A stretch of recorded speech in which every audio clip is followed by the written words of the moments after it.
काल तुम्ही एक भाषण ऐकवलं सभेमध्ये काय सांगणार? मुस्लिम मतांच्या संघटना आहे त्या वोट जिहादचा नारा दिला त्यांनी. मला असं वाटतं की अतिशय खेदजनक आहे की अशा प्रकारे धर्माचा वापर करून शरद पवारांचा पक्ष, उद्धव ठाकरेंचा पक्ष आणि काँग्रेस हे या ठिकाणी वोट जिहाद करतायत. सज्जाद नोमानी उलेमा काउन्सिलचे प्रमुख यांनी 17 मागण्या या तीन पक्षांना दिल्या होत्या. या मागण्या देखील इतक्या भयानक आहेत.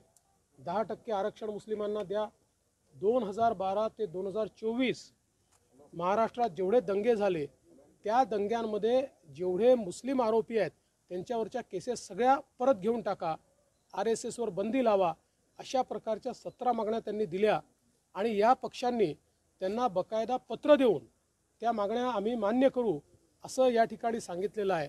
आणि आता ते सज्जाद नोमानी सांगतायत, अपील करतायत आणि सांगतायत वोट जिहाद करा. ते म्हणतात आमच्या वोट जिहादचे आला सिपसलार हे शरद पवार आहेत, आमचे सिपसलार हे उद्धव ठाकरे आहेत, नाना पटोले आहेत, राहुल गांधी आहेत. निवडणुकीमध्ये इतकं लांगुल चालन या देशाच्या इतिहासामध्ये आम्ही बघितलं नव्हतं.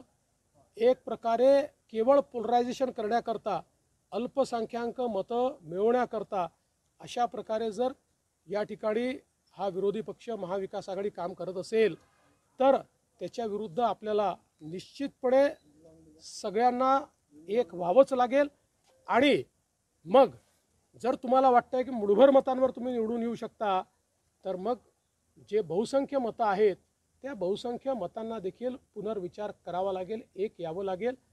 आणि याहीपेक्षा भयानक आज नोमानींचा दुसरा व्हिडिओ आलेला आहे, ज्या व्हिडिओमध्ये ते असं म्हणतात की काही लोकांनी लोकसभेत, काही मुस्लिम समाजाच्या लोकांनी लोकसभेमध्ये भाजपला मतदान केलं, ते शोधून काढा आणि त्या लोकांचा दानापाणी बंद करा आणि त्यांना सोशल बायकॉट करा.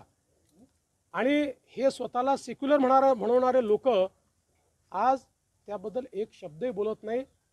ही जी एक प्रकारचे एक्स्ट्रीम पोलरायझेशन करण्याचा प्रयत्न हा जो काही महाविकास आघाडी करते त्याला आम्ही निश्चितपणे उत्तर देऊ. उद्धव ठाकरे सोशल बायकॉटिंग ही नवीन प्रकारची अस्पृश्यता निर्माण करण्याचा प्रयत्न केला. हा गुन्हा आहे.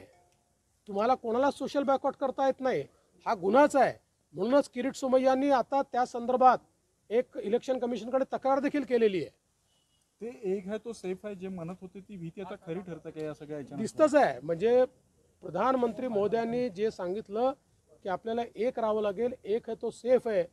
आज काँग्रेस जाती जातीमध्ये विभाजित करण्याचा प्रयत्न करते आणि दुसरीकडे महाविकास आघाडी आणि काँग्रेस मिळून आपल्या सगळ्या जे काही मुस्लिम समाज आहे त्या मुस्लिम समाजामध्ये एक्स्ट्रीम पोलरायझेशन करण्याचा प्रयत्न करून ही निवडणूक ते जिंकू इच्छितात. त्यांच्याकडे या निवडणुकीला मुद्दा उरलेला नाही. त्यांनी कधी विकास केला नाही, ते विकासावर बोलत नाही, त्यांच्याकडे रोड मॅप नाही. त्यामुळे फक्त जातीवाद करून ही निवडणूक जिंकायचा त्यांचा प्रयत्न.